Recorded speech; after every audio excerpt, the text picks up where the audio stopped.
Hey guys, what's going on? It's Eli, back with another review video. And yes, you read the title, you know exactly which DreamWorks animated feature film it is that I'm reviewing. And finally, I am reviewing this one piece of DreamWorks animation I have seen before. I didn't get to see this in theaters, but when it came out around, digital, DVD, and Blu-ray, that's when I did get to finally watch it. I remember the first time I watched this one piece of DreamWorks animation material, animated film and such. I remember the first time I watched it, my mom and I watched it, and I think both of us, we did enjoy it, and I know that I, of course, enjoyed it as well. And rewatching it after, quite some time, and especially since, I had to give it a rewatch, especially, right before I would do my review on it. And yeah, it's good. Like, I have no different feelings and opinions on this because it is a really good animated DreamWorks film. Because, when this started, because, it went through quite a bit of development hell, I'm pretty sure, because, it started in, production on this, and plans to do an animated film about caveman started around 2005, and it was supposed to be based off of the Roald Dahl book called The Twits, which, of course, being about caveman. And fast forward years later, in 2013, when DreamWorks would finally make a animated movie about caveman, I think, because by that point, when it finally did happen, still being based and inspired by the Roald Dahl book, but, technically it became its own thing, right? So, yes, finally, I'm reviewing the DreamWorks animated film known as The Croods. Yes, The Croods. Yeah, again, because nothing's changed how I feel about The Croods. I think it's still, it's really good. I think that it's still really good, and I'm pretty sure, because when it came out, it did not disappoint. And not to mention, because after DreamWorks' last animated feature film, which being Rise of the Guardians, that being the last one being distributed by Paramount Pictures, starting with The Croods, starting with The Croods, and I think because it came to an end with Captain Underpants, where there was a time when, DreamWorks animated films were, at that time, distributed by 20th Century Fox. Yeah, so The Croods was the first. And I remember seeing the trailers, I remember seeing the TV spots, and knowing who was going to be the voice cast for this. And like I said, I didn't get to see this in theaters until it came out on digital/DVD/Blu-ray, and again, I thought it was really good. And watching this again after quite some time, and, again, rewatching this before, I'm doing my review, it's still good. Hilarious, touching, just everything about it is just really good. Okay, so, as always, read the description / the story. After their cave is destroyed, a caveman family must trek through an unfamiliar, fantastical world with the help of an inventive boy. Okay, so right before I get into the movie itself, a little bit more of background information, because, like I said, production and plans for DreamWorks to do an animated film about caveman started in, the early /mid, I think that sounds about right, 2000s. Again, I think around 2005. I think I'm right on that. Yeah, pretty sure. And basically DreamWorks was planning to do this with one of the most well-known, familiar, popular stop-motion animated studios, Aardman. And especially since, well, because at that time, Aardman had partnered with DreamWorks doing a couple of movies, and, well, DreamWorks distributing, by that point, 3 of their movies. And yeah, so Aardman was going to do the animation. It was supposed to be stop motion, but unfortunately, that didn't come to be because, well, after the results of Wallace and Gromit, The Curse of the Were-Rabbit, through DreamWorks' eyes, because they saw it being a disappointment. But no, Wallace and Gromit, The Curse of the Were-Rabbit was not a disappointment, and Aardman knew this. But because of that, again, through DreamWorks' own eyes, they decided to go their separate ways, and also due to creative differences, and it would mark their next film that they would do together, Flushed Away, being their last, and thus that would, be the third and final Aardman film with DreamWorks in, as I like to call it, the DreamWorks/Aardman movie trilogy. Because, yeah, I think I've got a good point, because Aardman and DreamWorks only did 3 movies: Chicken Run, Curse of the Were-Rabbit, and Flushed Away. So there you go.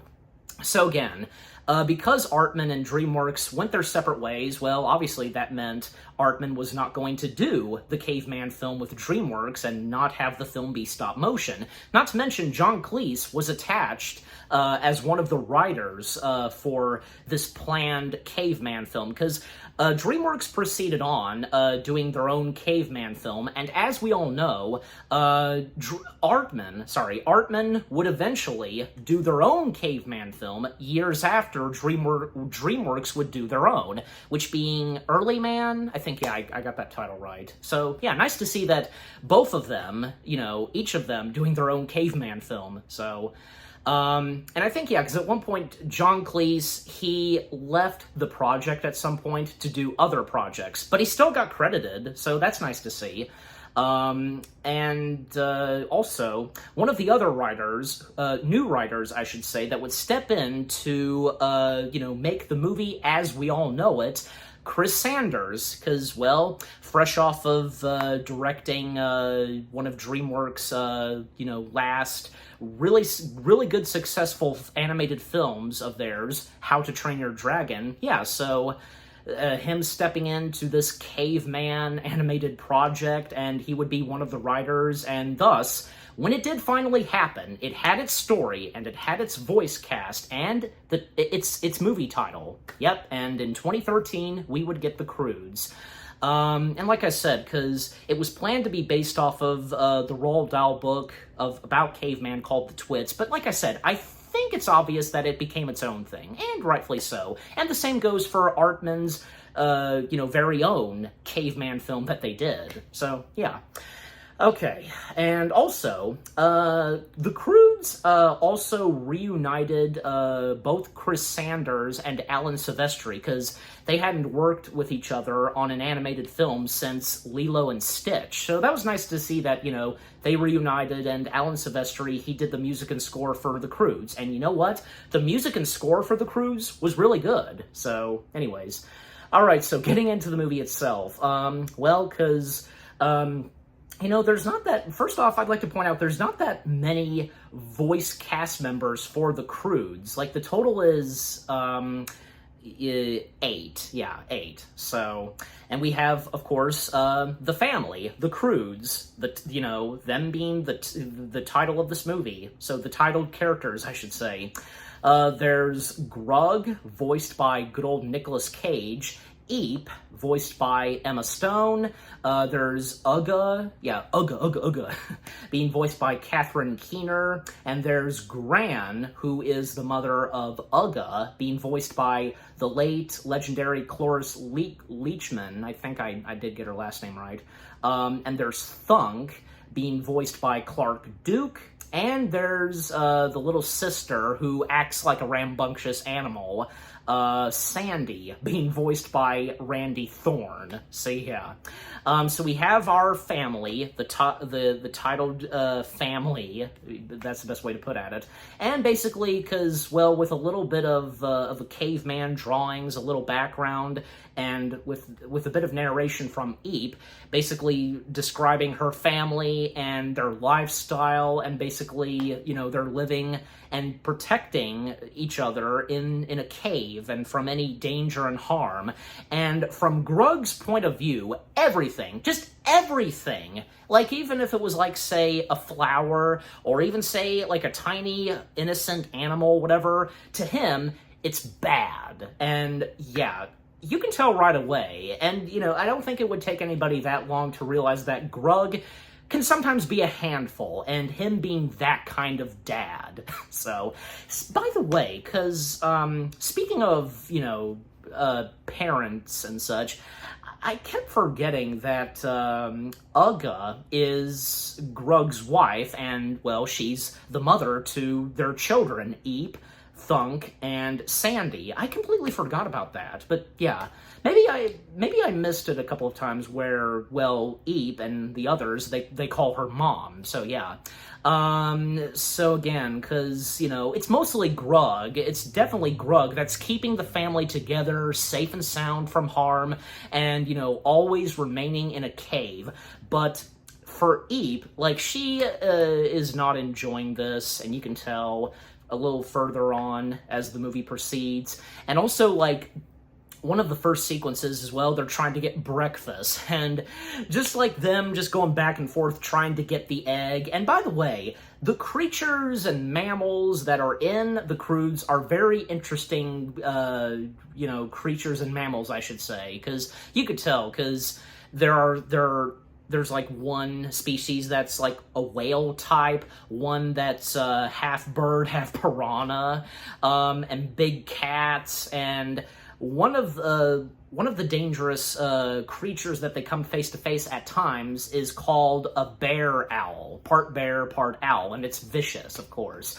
And well, because for it being, you know, an owl, because, well, moving its head like an owl. You know how owls' heads work. So again, them trying to get breakfast and, you know, from one to the other trying to catch the egg, and eventually they succeed getting the egg, you know, slurping from what's inside the egg. And also, by the way, Gran, because, you know, never fails. In most animated films with, you know, grandparent characters, they're always funny. And, well, Gran, she does not disappoint. And because, you know, with the voice performance of Cloris Leachman, yeah, because, I mean, she was funny, so, and just, throughout most of the film, Gran just giving her son-in-law a hard time. Even when he checks to see the total count of number of, you know, of those who are okay, you know, 1, 2, 3, 4, 5, 6...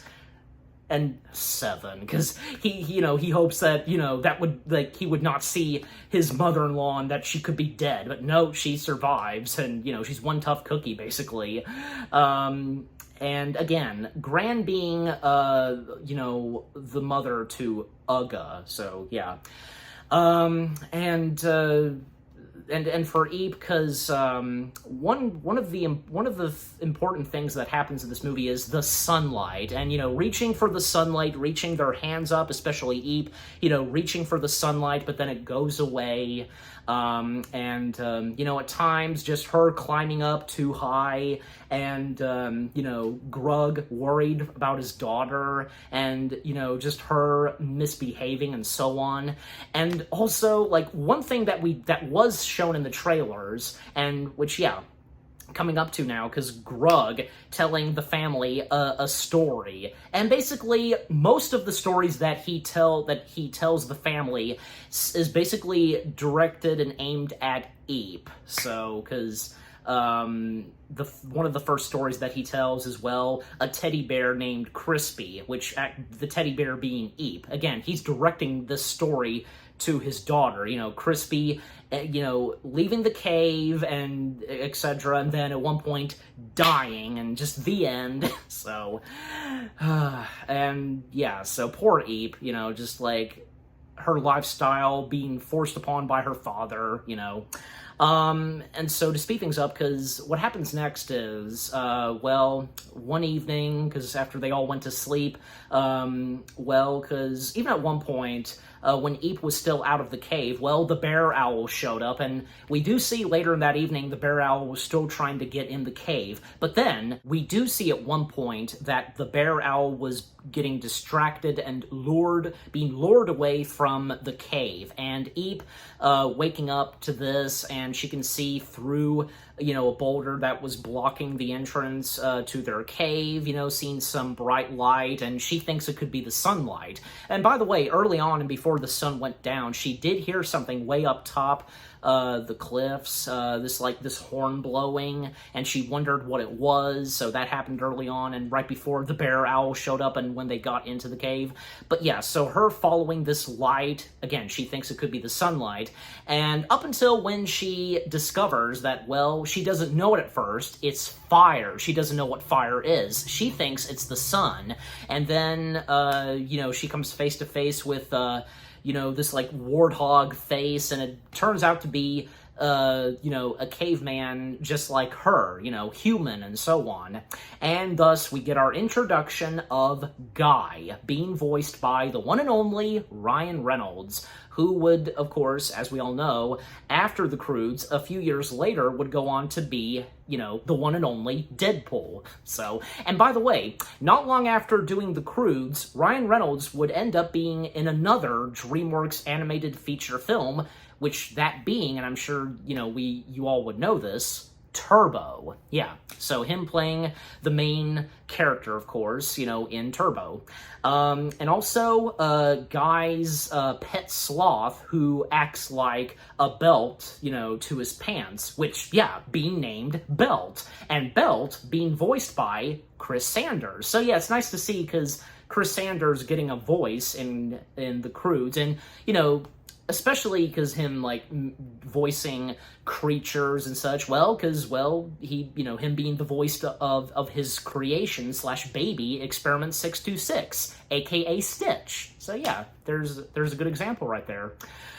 So Guy, and Eep first meeting each other, and Guy basically explaining to Eep that, it's not the sunlight, it's fire, and Eep telling Guy to make more, but, he can't do it through his mouth or anything like that. Well, he's able to, make fire, maybe taking twigs or stones, and, so, again, just their first encounter is hilarious, and especially when, she's crushing Guy, she's crushing Guy, and definitely it shows, even, Guy points this out, that, she gets her strength from her father, yeah, because Grug is strong and such. And then at one point, because, Grug does wake up, and so does the family, to discover that, Eep, left the cave, and wondering and fearing if something might have gotten Eep, and thus Grug going out there to find Eep, and, then, Guy at one point tells Eep that, the world is about to come to an end, and that's what he's calling it, and yeah, because a lot of things that the Croods discover, they learn and discover this stuff later on in the film through Guy. So yeah, and all these things that Guy has invented and created, so, and Guy, tries to convince Eep to come along with him to survive and so on, but she can't leave her family behind, of course, and so he basically lends her a shell, to blow in it, and it'll make noise, and, for her to contact and reach out to him, basically shells in the Croods basically kind of being like phones. So he leaves, and then, Grug shows up and, wondering what she was doing and so on. And then, because, thus the bear owl shows up again, and of course they do survive from getting attacked from the bear owl. And when they come back, well, because her family is happy to see that she's all right, but for Grug, I mean, he's disappointed in Eep, and basically grounds her, and she goes on a bit of a rage because she's really sick and tired by this point, living under her dad's roof, and and for everybody living under his roof, what he's doing for his family. And with her rage and her screaming, well, she gets a bit too loud, and I guess, yeah, from her shouting and with her anger, this causes, like the cliffs, I should say, to shake and such, and basically cause an avalanche, and thus they make a run for it, trying to get back to their cave, but unfortunately their cave got destroyed, and of course they're all right, and then they discover what lies through the rocky cliffs and such, just what looks like paradise. There's green, there's trees, everything. But Grug, of course, he thinks that it's all dangerous. And even when, they once again escape from the bear owl, and thus, they fall down, they land on ground, and again, just Grug thinking that everything's dangerous, and even at one point telling them to walk how he's walking. Stop. Okay, we can go. Stop. So, oh my gosh, Grug, get a grip. I mean, he does later on, but still. And yeah, and to speed things up still, because them just going through the jungles, even at one point, when, coming face to face with different mammals and creatures, even, and I think, yeah, this was in the trailer, them coming face to face with, I think, that's how they're referred, the punch monkeys, because Grug, we see this early on in the film, him scaring animals and so on, and, it works, but when he tries to scare the animal creature, being referred to as the punch monkeys, well, they're not amused, and even when at one point, because they're called the punch monkeys, one of those punch monkeys punches Grug, so hence they're called punch monkeys. And still, them proceeding on through the jungle, and them coming face to face with more animals. Even at one point, they come face to face with another big, dangerous, threat. Another dangerous wild animal. So the bear owl not being the only one they came face to face with. Well, they now come face to face with who at times, come face to face with the Croods. I think this could be them. The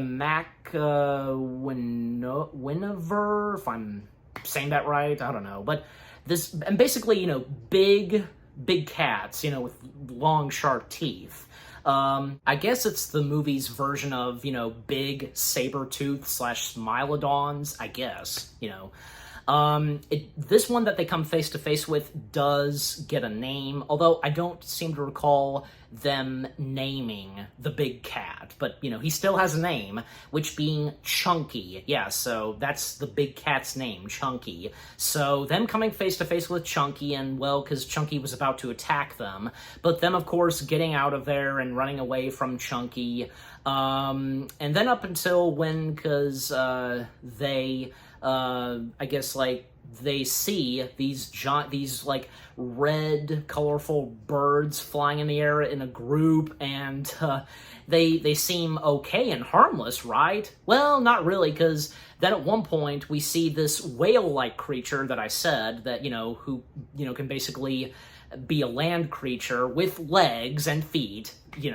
and basically these giant, well, not really giant, but, these red birds all swarming together and going down on the whale-like creature and gobbling him up, and all that's left is his skeleton. And like I said early on, because they're half red birds, half piranhas. That's what they're like. Piranhas who are land creatures. In this case, they're birds. And, well, yeah, the Croods are screwed now if any risk of them being gobbled up and attacked by, those bird piranhas, best way to call them.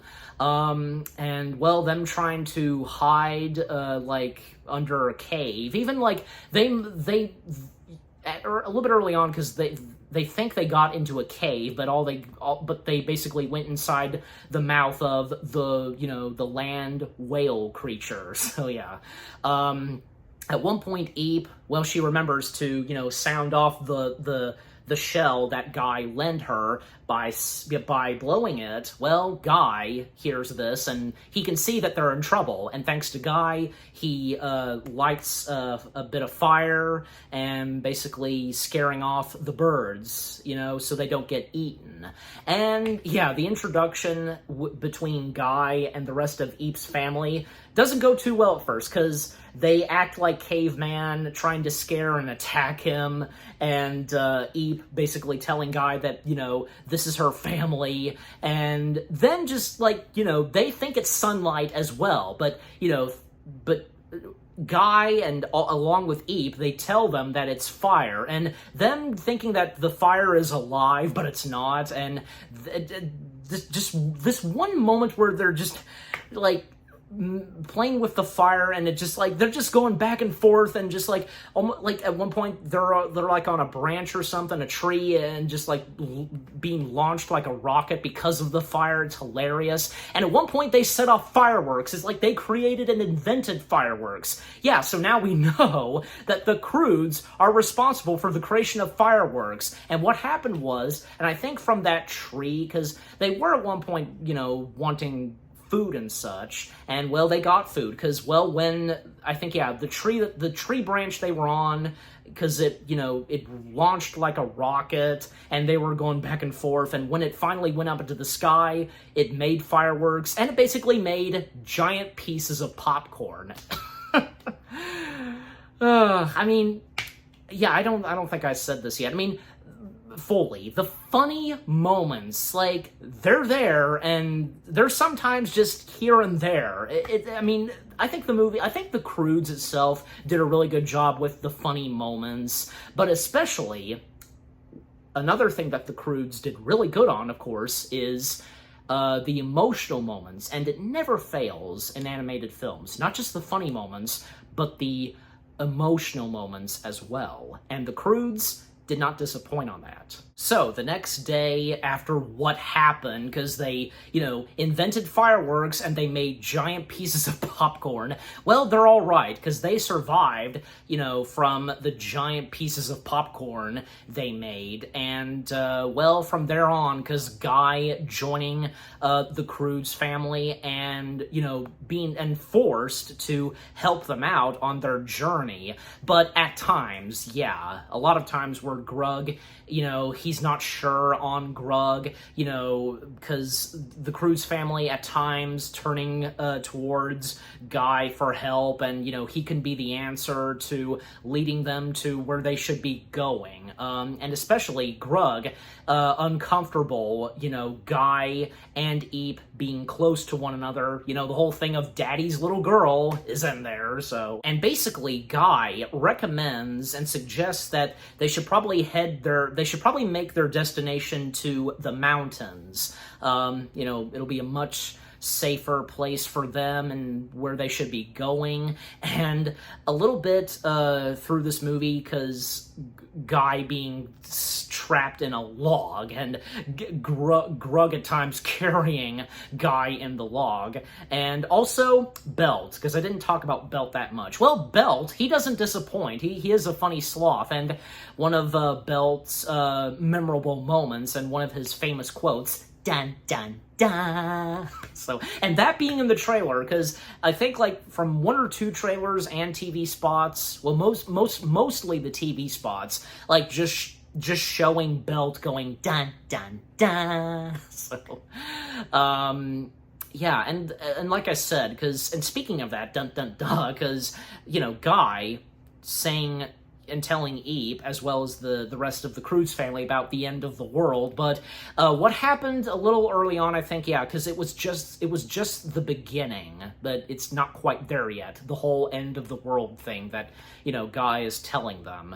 And so, yeah, Guy being forced to help them out, and thus they proceed on their journey, and Grug still being an overprotective dad, and, telling them what to do exactly, and, the suggestions and recommendations recommendations that he has, but really because all that turns to Guy because he's the one that definitely has the much better ideas and such, not to mention because him guiding the Croods family through a lot of things that they do not know of until he tells them and teaches them, like, telling them about brains and giving them shoes, because at one point they were trying to, still walk, but, there were some tiny pointy rocks and it was hurting their feet, and, well, that's when Guy, he basically gave them shoes, and that being in the trailer where Eep just be like, I love them, where are my feet? They're still there, says Guy. So yeah, even a few times where Guy tried to escape, but of course he failed on that,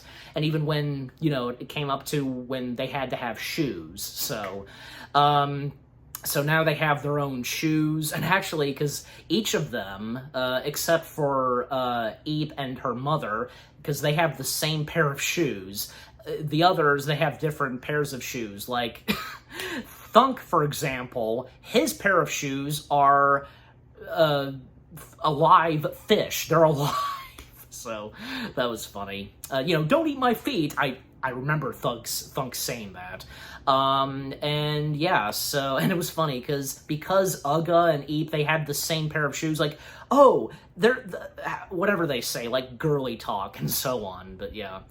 So them still proceeding on, and to speed things up still, because yeah, just no matter what, because the farther their journey goes, and, at a certain point, them really turning to Guy for help and what to do and so on, and for poor Grug, because again, how he still feels on Guy, and still towards, his daughter and Guy, like, nope, not cool, and so on. Nicolas Cage, like, good old Nicolas Cage, like, he was good with being the voice of Grug. And by the way, fun fact, because I meant to bring this up, and before I forget, Nicolas Cage, he was originally considered to be in another DreamWorks animated feature film, which being Shrek. He was considered to be the voice of the titled character, but he then turned it down because he didn't like the character's design, and I don't think he wanted to be known for voicing a green ogre, I think. So yeah, but nice to see that later on, and when it came to the Croods, he would still wind up being in a DreamWorks animated film, and this one fit him. Like, this one was perfect for him. Yeah, so yeah, and there's even, like, a little bit of montage, like, as they still proceed on their journey, and still, Guy, teaching them new things, and so on. And by the way, can't forget to bring this up, because, before they do still proceed on their journey, well, because Grug gives the family another story, yet again, like, being directed at Eep, once again being directed at Eep, I should say. It was about, a tiger, and, because he's referring to the tiger as, the tiger's supposed to be Eep, and, just the tiger not listening and entering out of the cave, and eventually, and then at one point dying, the end. However, Guy has a story for the family, and his story is actually a happy one, and it has a happy ending. But Grug, a few times thinking and predicting what the ending could be, where, thinking that the tiger dies, but no. In Guy's story, the tiger is alright, and, well, he, of course, is talking about the tiger as if he's talking about Eep, a beautiful tiger, he says, and how, well, because according to Guy in the story that he says, the tiger's parents, telling her to be careful and not fall off the edge of the cliff, but something, over the cliff and so on, something really amazing, according to Guy. So again, the Croods family, along with Guy and Belt, can't leave him out, still proceeding on their journey to the mountains, and slowly but surely, and it doesn't take them too long to look up to Guy, and this makes Grug feel left out, and it's like, I'm pretty sure, yeah, because Grug feeling like that, well, his family, whom he spent his life protecting and keeping them all safe, it's like, they're turning against him. Not really. I mean, by that point, at a certain point, because they know for a fact that, yeah, because Grug has not been that great keeping them safe and such, and, yeah, so... and then at one point, because, with how close they're getting to the mountains, they do at one point end up falling down in this, like, maze, and even, like, before that happened, Guy recommended that they should split up, so that way it would be much easier, and, because of them being together, it would be too slow, according to Guy. And Grug, of course, he's not sure about this, but of course it does eventually happen, each of them falling in different parts of the maze. They're actually, some of them are together, like, Uga, her mother Gran, and Sandy, they're together, while Eep is on her own, and it seemed like at one point Guy and Grug were going to be stuck together, but no, they too are separated from each other as well, so, and I think, yeah, Grug, he has no choice but to listen to Guy of what to do and just to proceed on and until they would all meet up at, the end of the maze. And, well, luckily for all of them, because they do have those horns, and just in case, to sound off those shell horns, I should say, and in case that everything goes well and so on. Even at one point, because for Uga, Gran, and Sandy, because they... came face to face with these, like, flowers, and then at one point, when they did make their way out of the maze, all of them, except for Grug, he was still stuck behind, trapped in the maze, Uga got a new hairstyle, letting her hair down, so, because... For me, when I was rewatching the Croods, when it came up to Uga's new hairstyle, it made me forget about her first hairstyle that we saw, so I'm sure maybe that happened to some of you, so one of those things.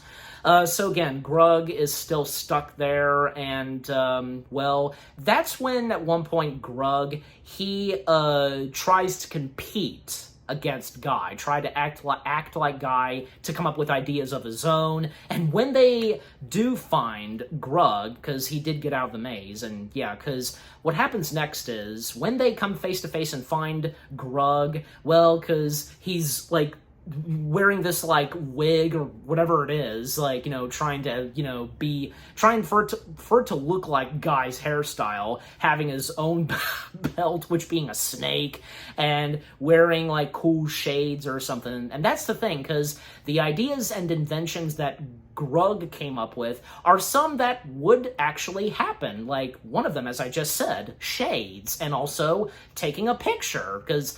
basically, like, putting paint or something, or actually, no, because putting paint, as an example, putting paint on his son's face and slapping the stone rock on him, and hence making a picture. So, yeah, so those are a few things that Grug did smartfully, without him realizing, did invent, smartly so, and it's not, I don't think it's really working, no, and...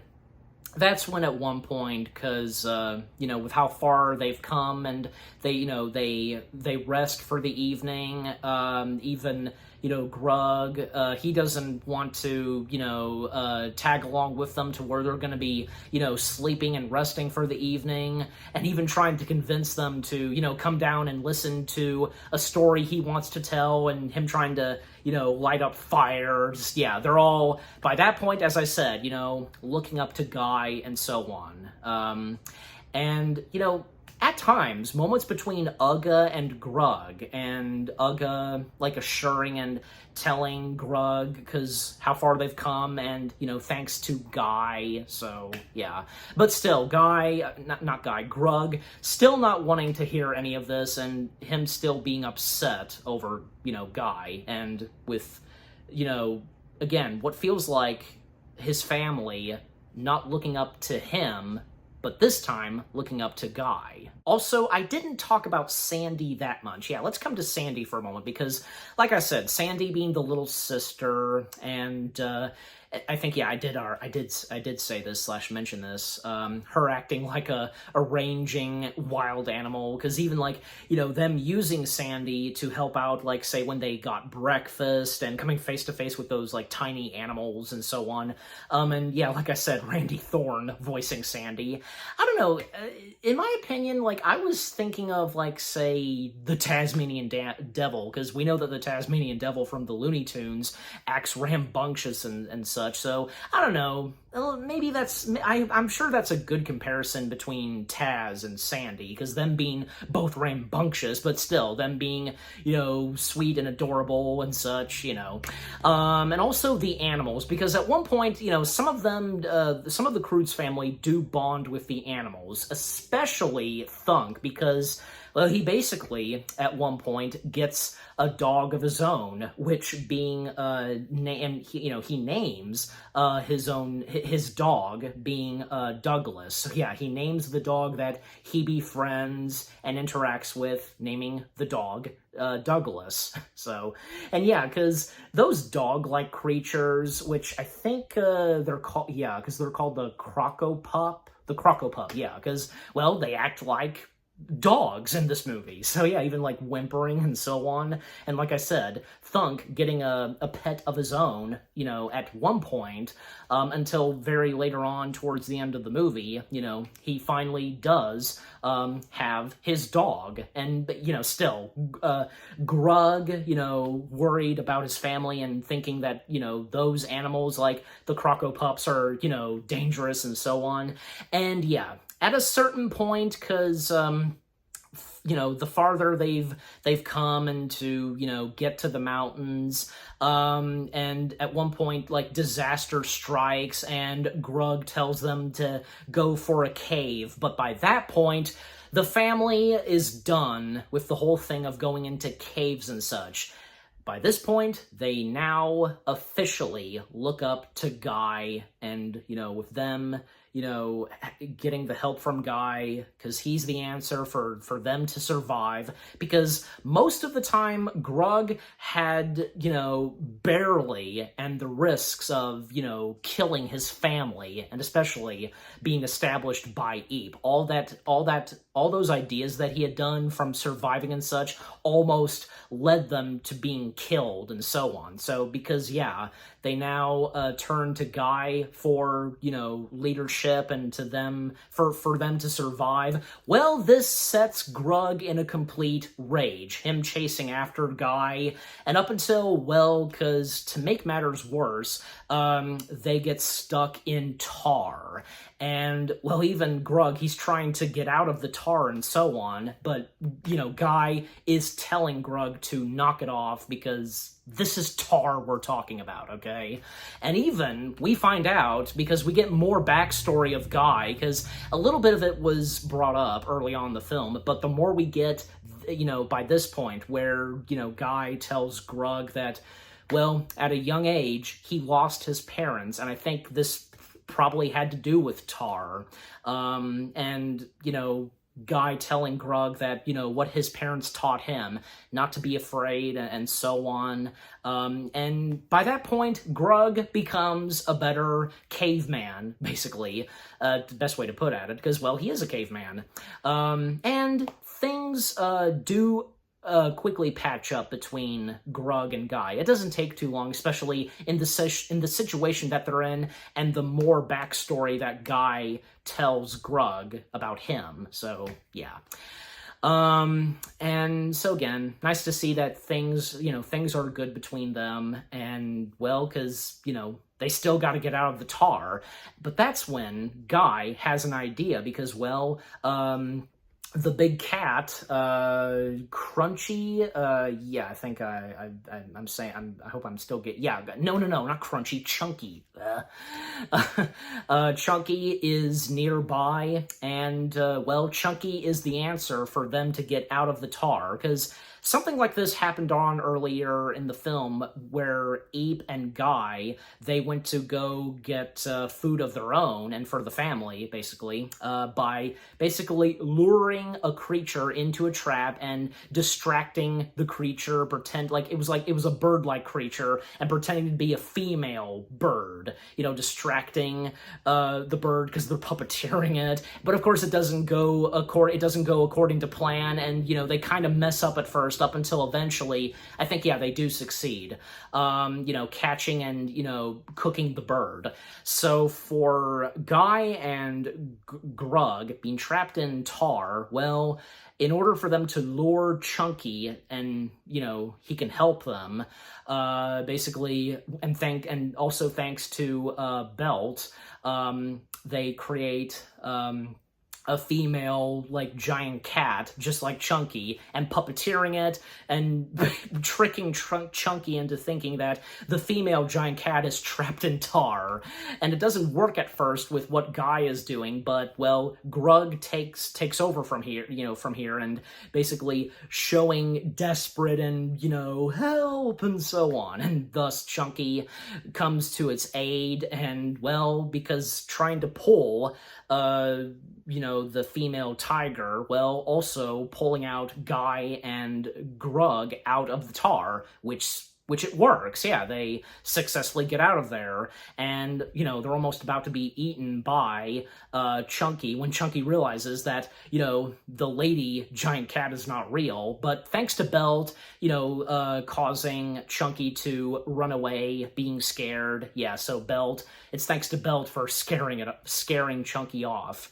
And then, of course, the rest of the Croods family catch up to Guy and Grug, and Belt, still can't leave out Belt, and yeah, they can see that things are good between both Grug and Guy. So now that, things are looking good with the Croods family, and especially with Grug and, him now trusting, and, things are good between him and Guy, well, and them proceeding, and yeah, because by that point, they've just about made their destination, and, well, because with the sunlight, and yeah, throughout most of the film, because, the whole thing of them reaching their hands up and, touching and the sunlight and so on, being in a very important part in this movie.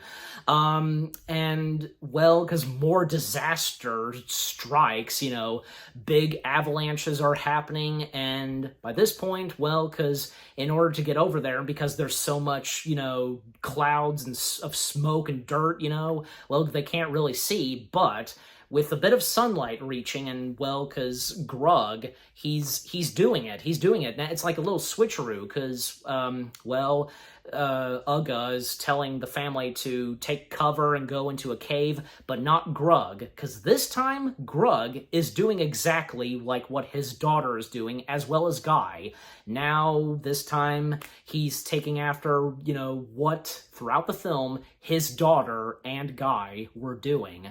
And, because again, one of them being, reaching for the sunlight, reaching up, with his hand and feeling the sunlight, and yeah, that's what happens. And, well, Grug, is, still protecting his family, and, what he's going to do is he's going to throw them to the other side of the cliff and so on, and, yeah, very emotional, and especially because, when, Uga and Grug, well, they do foreheads, and for the first time ever, Sandy finally speaks, because throughout the film, her acting like a ranging little wild animal, being aggressive, and finally for her to speak and to say "Dada." Oh, that was good. And also for Gran, because when, he's about to throw Gran, well, now Gran, has lightened up, over her son-in-law, and telling Grug that he surprised her today. That's nice and sweet. And now, because, you can no longer have to, and thinking that maybe she died and such, doing the number count, the count of the family. So, yeah, so her throwing her, and even Guy throwing him, and, he was going to take the risk, the chance to, go to the other side. Yeah, starting with him, and then the rest of the family. And when it comes up to Eep being the last one, and there's so much that, she wanted to patch up, with her dad, and, her feeling sorry and so on. But for him, he knows the solution. Just one thing: a hug. And that's when, the whole thing of the word hug is invented, and how it sounds and rhymes with Grug, his name. So yeah, and she likes that. Eep likes that, the word hug, and thus that's apparently how the word hug was invented, thanks to Eep and Grug. So after he throws her to the other side, well, he's all that's left, but still, they have those shells to blow in. And for Grug, well, because he doesn't get back to his family for just a little bit because, well, he takes cover hiding in a cave. And this is nice, what happens for Grug, because him making fire, he successfully and finally made fire, and then he started doing some cave drawings, and he drew his family, drawing pictures on the wall resembling them, even Guy, and when he drew him, like making a big circle, like he's hugging them. That was nice and sweet. And yeah, still, Grug trying to find a way to get back to them and going through the caves, up until when at one point he comes face to face with the big cat again, Chunky. And, well, because Chunky was almost about to eat him, but because, we heard rumbling and shaking, and because of the avalanches, Chunky was scared, because he at one point was, put the fire out, but because that was happening, the shaking and rumbling, both him and Grug, they basically, were trying to let the fire back up. And yeah, now, at this point, Chunky has now bonded and lightened up with Grug. So yeah, and well, technically, this makes Chunky now a family pet of theirs. So, and as Grug points out later on, when he's reunited with his family, he's now a cat person. Well, yeah, because with what just happened between him and Chunky, and yeah, and Grug, then at one point he's trying to come up with an idea, just something, and to get to his family, and thus he finally comes up with a good idea, because throughout the film he never had any clever and smart ideas. It was mostly Guy, but by this point, Grug finally does. Yeah, successfully comes up with an idea, and yeah, how to get back to the family. Well, and with the help of Chunky, because what happens next is, with the use of fire, and with this this piece of a skeleton, I'm looking at it. It's referred to as the Piranha Kit. Yeah, because using a piece of a skeleton, a spine or something, and basically luring the piranha birds, having the piranha birds chase after them, and also using tar, putting tar all over the skeleton, the piece of the skeleton, and having the piranha birds land on the tar, and now they're trapped. But because of that, they can now fly, and with him using the fire to scare them, like going left and right. So, yeah, that was funny and clever, of course. Yeah, Grug did finally have a really good idea, and thus, what happens, and basically, them proceeding on, getting back to the family. Well, the avalanche and such, it's coming towards them, and they have to really move it to get going. And we see some of the animals that they came face to face with, like those dogs, and this one mammal species where it's two of them, and their tails are connected, like they're a part of each other, both of them. I don't know, because like they look like, to me they look like lemur-like creatures, I want to say. So yeah, and again, the dog-like creatures, the crocopups, yeah, the crocopups, and of course one of them being the one that Grug is familiar with, that his son bonded with, and which he named the crocopup Douglas. So him saving all the other animals, and them trying to get out of there, and it seemed like, did they make it? Because of how huge that avalanche was and how it went straight towards them and just, and right to the edge. And when we come back to the Croods family, well, Eep, her's still blowing the shell, trying to get any signal from her dad, but there's nothing, and they think that possibly that they lost him, and Gran went up to her granddaughter to consult her, and yeah, but luckily Grug did survive, and even when at one point all of them did blow their shells, the horns, and sure enough, because they did hear back from him, they did hear from Grug, because the first thing they hear from Grug is get out of the way, because they were about to make a landing, and yeah, that's what happened. And yep, Grug, as well as Chunky, the Crocopups, most notably Douglas, most of the creatures that Grug saved, and they tagged along, those animals tagged along with Grug,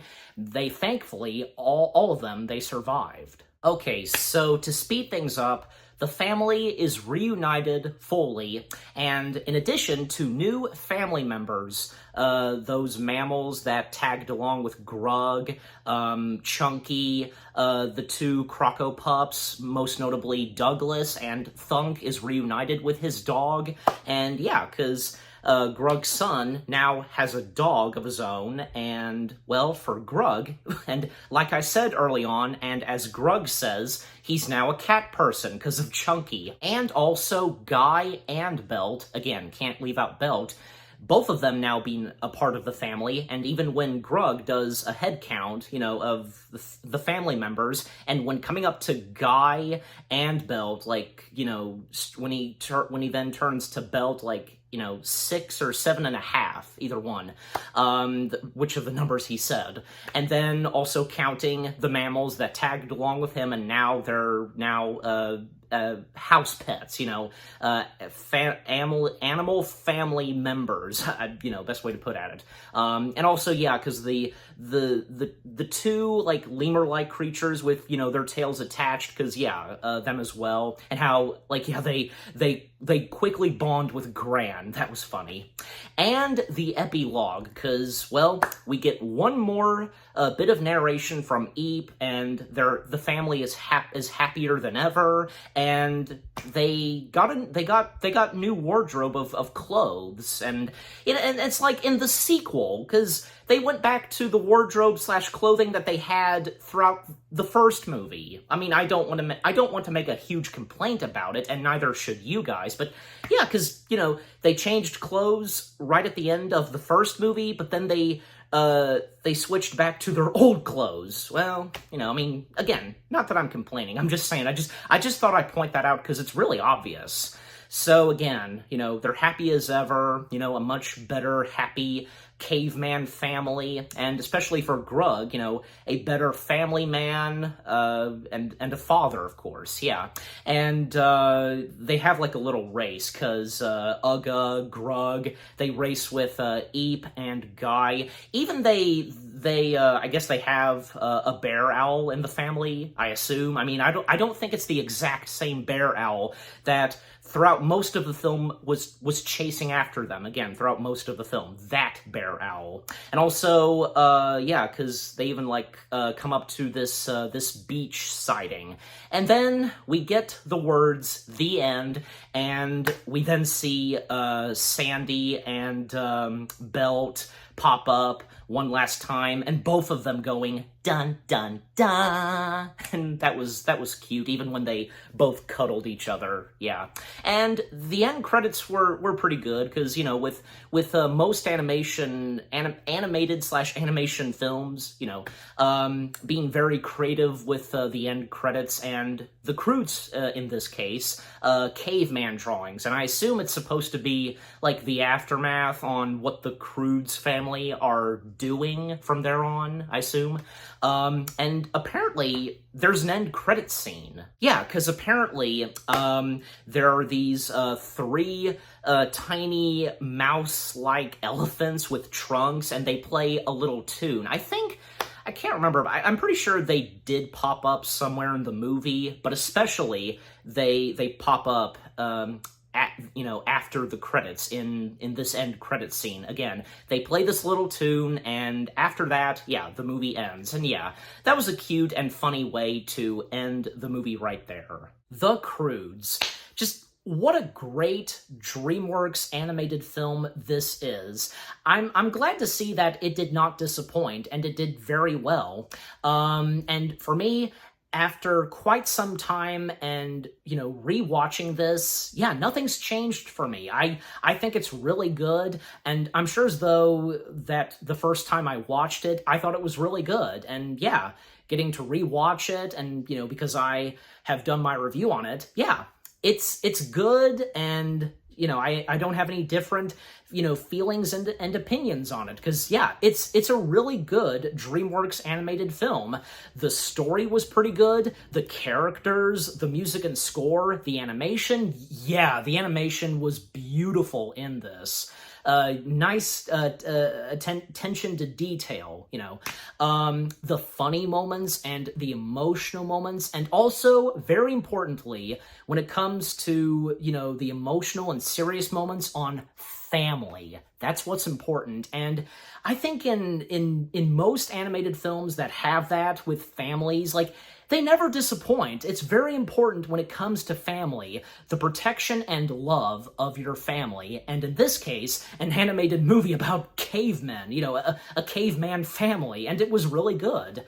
And the voice acting was good too, from Nicolas Cage, Emma Stone, Ryan Reynolds, Cloris Leachman, Catherine Keener, Clark Duke, Chris Sanders, and Randy Thorne. I thought I'd name all of them, because again, the Croods really doesn't have a big list of voice cast members. You get my point. Yeah, just overall, The Croods, it was a really good DreamWorks animated feature film, and I'm giving The Croods, well, what the heck, 10 out of 10 stars. Yes, 10 out of 10 stars for The Croods. And what about you guys? What did you think of The Croods itself? Is it one of your favorite and top favorite DreamWorks animated feature films? Who did you enjoy? Like, which one was your favorite character? Did you get any good laughs? And did you get teary-eyed when watching this? I'm pretty sure, yeah.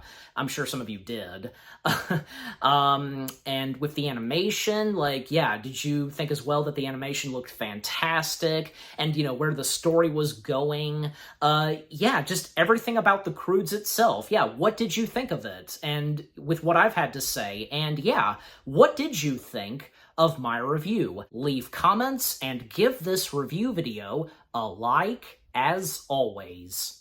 And so, with all that being said, thank you very much for watching. I hope you guys enjoyed my review of DreamWorks' The Croods. More review videos are on the way. They're going to be awesome. Keep looking forward, and I'll see you guys in the next video/review.